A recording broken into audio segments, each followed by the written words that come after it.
তাদেরকে নির্বাচনের পরে জনগণের কাঠগড়ায় দাঁড়াতে হবে, তাদেরকে পালানোর সুযোগ নাই। কিসের সেভ এক্সিট? আলোচনায় আসলো কেন হঠাৎ করে সেভ এক্সিটের ব্যাপারটি, এবং এটি নিয়ে কেন আমাদের এখন ভাবতে হবে? একটা বিষয় হচ্ছে যে এই কথাটা তুললো কে? কথাটা তুললো বর্তমান অন্তর্বর্তী সরকারের ঘনিষ্ঠ যে দল, মিত্র যে দল, সবচেয়ে মিত্র ঘনিষ্ঠ। আমরা সবাই সরকারের মিত্র। মিত্র বলতে এই কারণে যে আমরা সাপোর্ট করেছি সরকারটাকে, আন্দোলনকারী শক্তি। কিন্তু যেটাকে সরকারের প্রধান যেটাকে বলছে যে এটা আমার পছন্দের দল বা আমি চাই নতুন একটা দল হোক, তাই না? সেই দলের ছাত্ররা রয়েছে অবশ্যই, এই দলটি সেই দলের পক্ষ থেকে এই কথাটা তুললো। কেন তুললো কথাটা? আমার কাছে দৃষ্টিভঙ্গিটা এরকমই মনে হচ্ছে, যখনই বাংলাদেশের নির্বাচনের কোনো আলোচনা আসে, জনগণ নির্বাচনমুখী হয়, নির্বাচন চাই যখন বলে, তখন দেখবেন বিভিন্ন সময় বিভিন্ন রকম কথাবার্তা উঠেছে এবং এটা ওই গভর্নমেন্টের পক্ষ থেকে উঠেছে, উপদেষ্টারাই তুলেছেন। আপনি দেখবেন বিভিন্ন সময়ের আগে এই সরকারকে আরো 4.5 বছর থাকতে হবে, পুরা মেয়াদটাই আছে, বারবার দরকার, এরকম অনেক কথাই উঠছে কিন্তু বারবার দরকার।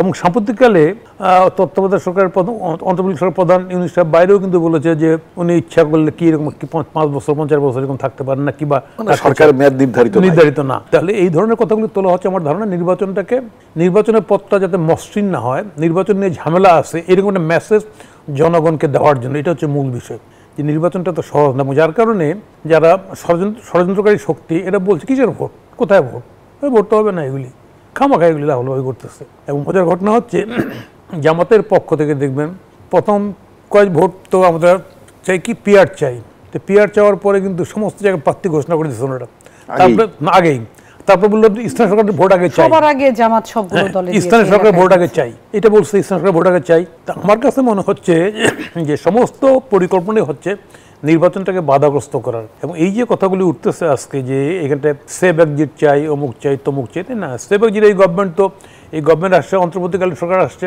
একটা ভালো সুষ্ঠু সুন্দর নির্বাচন করার জন্য। কিন্তু ওনারা দল গঠন করে ওনারা বিনিয়োগ সম্মেলন করবেন, ওনারা বেশি দিন থাকবেন, ওনারা পুরাতন শক্তিকে বর্জন করবেন, এই বিভিন্ন রকম কথাবার্তার কারণে কিন্তু জনমনের সংশয়টা আসতেছে এবং বিভিন্ন কথাবার্তা বলতেছে।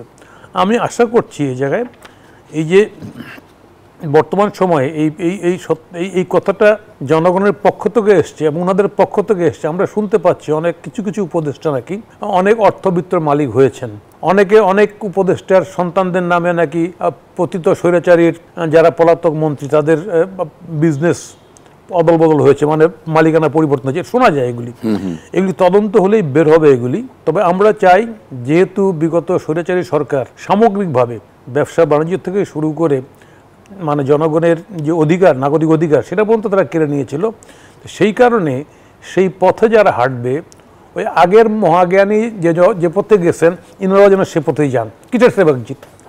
দে মাস্ট ট্রাই। তাদেরকে নির্বাচনের পরে জনগণের কাঠগড়ায় দাঁড়াতে হবে, তাদেরকে পালানোর সুযোগ নাই। কিসের সেভ এক্সিট?